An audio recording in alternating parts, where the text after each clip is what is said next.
Hi, hello, good morning mga tita. Udong na muna tayo. Napagod ako kagabi sa asawa ko, wag kayong ano. Pasensya na pala mga tita kasi medyo maingay ang paligid ko ha. So ang mga basic needs natin mga tita is udong, radish, tas may patalong tayo na mas mahaba pa sa asawa mo. May Japanese mint tayo, oba leaf, at may pasibuyas, karne, at iba pa. So yung ingredients nito mga tita, isusulat ko din uli sa huli ng video ha para malalaman nyo kung anong mga gagamitin nyo. Shout out sa lahat ng igat. Maganda magpasikat sa kama pero mas lalo kang gumaganda kapag sumisikat ka din sa kusina o sa kusina mo ha. Hoy, baka sa ibang kusina ka pupunta, mababash ang video natin ito. Huwag kang pahamak ha. So syempre joke lang yun mga tita. So let's continue. Maghihiwa pala tayo ng Japanese mint mga tita, oba ang tawag dito ha. Sa mga hindi nakakaalam ng ganito mga tita, i-search nyo sa Google mga tita kasi this is a must talaga sa recipe na ito. Kailangan mo talaga to. Pagkahiwa mo ng Japanese mint or oba mo mga tita, ilagay natin siya sa strainer tapos hugasan natin siya. O, shout out na muna natin ang mga mahilig gumawa nito. Basically and literally, malaki ang maiaambag ng finger mo sa recipe na ito. Mga mastermind at Hokage rolls, patok dito. Mga amaw, nagluto ta, dirty-minded kay mo ba? So pagkatapos yung hugasan mga tita, ilalagay mo lang yan siya sa kitchen paper mo, sa kitchen paper mo para medyo mawala-wala yung mga tubig-tubig niya. Tapos maghiwa naman tayo ngayon ng leeks mga tita. Leeks pala ang tawag dito mga tita sa sibuyas na to, leeks ang tawag niya. Pagkahiwa, hugasan ng maayos ang sibuyas nyo mga tita. Tapos paghiwa-hiwalayin mo sila. Sanay ka naman dyan, 'di ba? Gawain mo igat ka, may silbi ka pala. Don't take it too seriously mga tita, masyado kayo. Nagluluto ako, nagbo-voice over ako sa mga niluluto ko. So, punta naman tayo sa talong natin mga tita. Ipiprito natin siya, kaya maghanda tayo ng kawali, initin natin at lagyan natin ng mantika ba.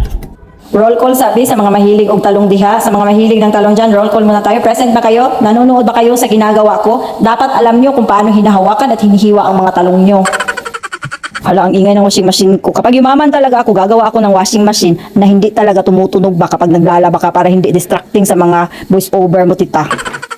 So, punta naman tayo sa radish natin, mga tita. Ayusin natin ang voice over natin dito kasi medyo delicate ito, mga tita. Dapat malinis yung radish mo, malinis yung paglalagyan niya kasi yung kalahati niyan, mga tita, is rare mo siya kakainin, ha.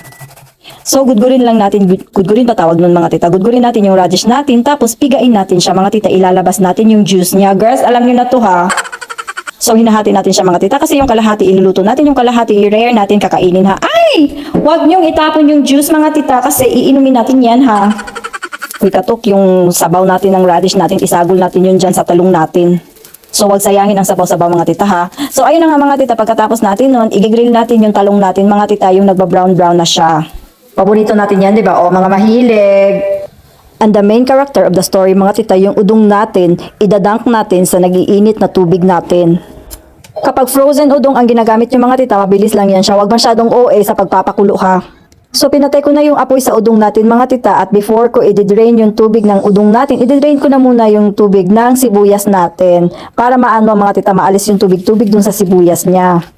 So, i-drain na naman natin yung udong natin mga tita at hugasan natin ng malamig na tubig ha para hindi siya magdikit-dikit ba kasi pag hindi mo hinugasan mga tita magdikit-dikit yan siya.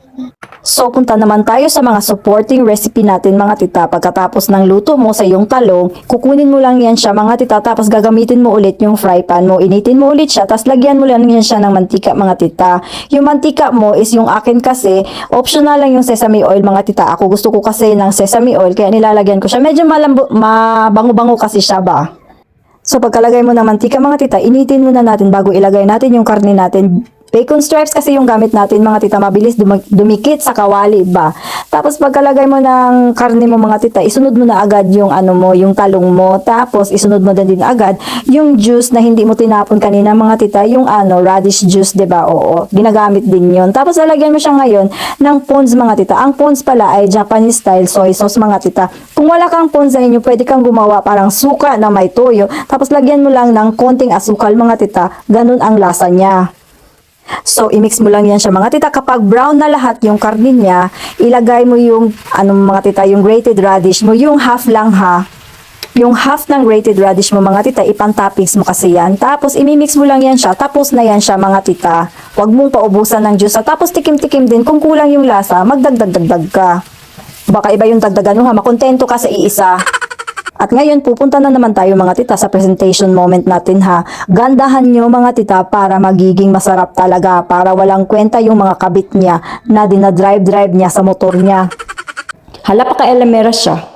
So ganito lang yung presentation sa mga niluluto natin mga tita. Udong, tap your Japanese mint, tapos ilagay mo yung ginisa mo mga tita. Okay na yan siya. Sobrang sarap niya talaga mga tita, ay naku.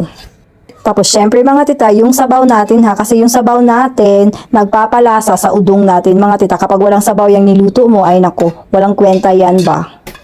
Tapos maglalagay tayo ng toppings pa dyan. Lalagay natin yung sibuyas natin at yung grated radish natin mga tita. So that's the finished product niya, o diba? Luto pa lang, hindi. Tingin pa lang, masarap na siya, diba? So si mga tita, hindi maghirap magluto, tamad ka lang talaga. So thank you for watching my video mga tita. Sana may natutunan kayo at sana magustuhan nyo yung mga luto-luto ko. Wait for my next video mga tita kasi ulam-ulam naman siya, o diba? So thank you for watching. Bye bye!